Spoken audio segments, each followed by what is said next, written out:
Absolutely. The heart of this, and a lot of my message, if many of you came to me and you just had to get more money in the next 6 months, I would help you focus on setting up more appointments with the companies, the trusts, the rich people, with the chairs of Rotary clubs.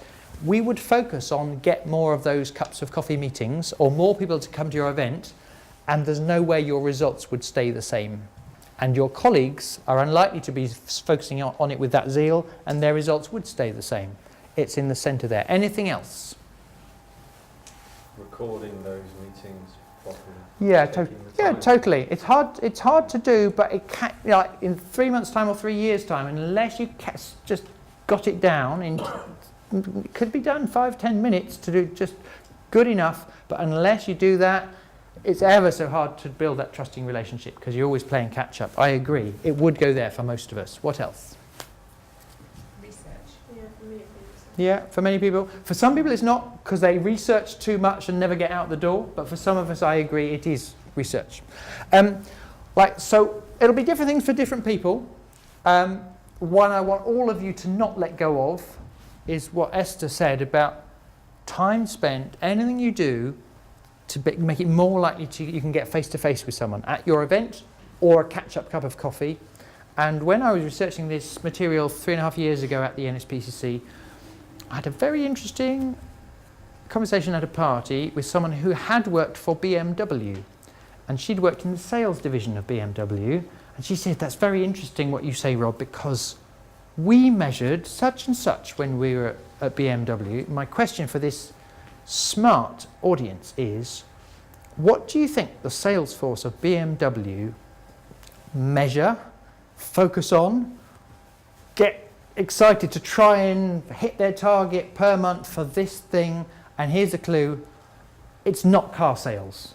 Obviously they track whether they sell cars or not. Take 30 seconds with the person sitting next to you. What do they focus on? What do they count every month in pairs? What could it be? Number of test drives. Test drives is the answer I am looking for. That's what she said to me. We measure test drives. And my question to this smart audience is, why do you think that is an especially helpful and smart thing to get those BMW salespeople focusing on? A, from the point of view of making it easier to sell, but B, don't let go of how important it is to their own motivation, them taking certain actions. Take an extra 30 seconds. Why is that such a smart thing to focus on test drives? 30 seconds. So, what do we gain? Let's just talk them through the various positive things because they focus on test drives, not how many cars they sell. How does that help? They get face to face. Yeah. And what's good about that?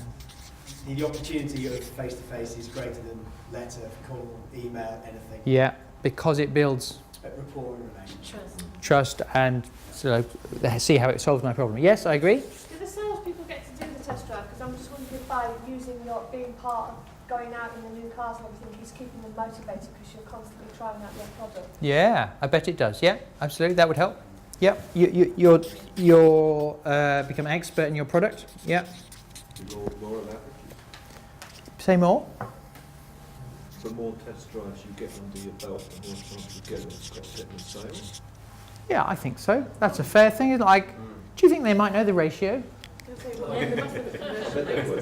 I think they probably would work it out, wouldn't they? But it's really helpful to know that it takes, 4 test drives to get 1 sale. That's such a helpful thing because if you're having a tough day and you've done 3 test drives, suddenly the whole motivation to go out there and chat to a customer on a wet day becomes easier. Yes? It's almost Go on. It's almost like the confirm stage of what we were talking about earlier. Yeah. It's getting that yes from a customer. So if you're presenting a customer with a range of cars and they say no to all of them without even test driving them, then you haven't got to the confirm stage. Yeah. Whereas if they get behind the wheel, that's them going, yes, this is a nice car. Yes, Yeah. I would like to drive it. Yeah. At which point that then gives you so you want to pay 27 grand for this? Yes. Yeah, I totally agree. The identity of someone who has sat in a BMW is a tiny bit different to someone who hasn't sat behind the wheel. Like you've suddenly tried out what it feels like to own or drive one of these things. Now, ultimately, you may end up not A, having the money, or B, being the sort of person who owns a BMW. And if you haven't got those, then you won't end up buying. But if you are that type of person, you are a clear step further along this journey, aren't you? Most of you who've bought a car did drive it first. The heart of it, like all of these are true, but the heart of it to me is it's so much easier to get up and strive for persuading someone how great it would be to just try a test drive. That's such a much easier thing for me to get going on than can I persuade someone to buy a car. Because will they buy a car is their decision ultimately, and it's me getting something. It's hard to let go of the 27 grand. But test drive, how could I not feel proud and happy to offer this wonderful thing?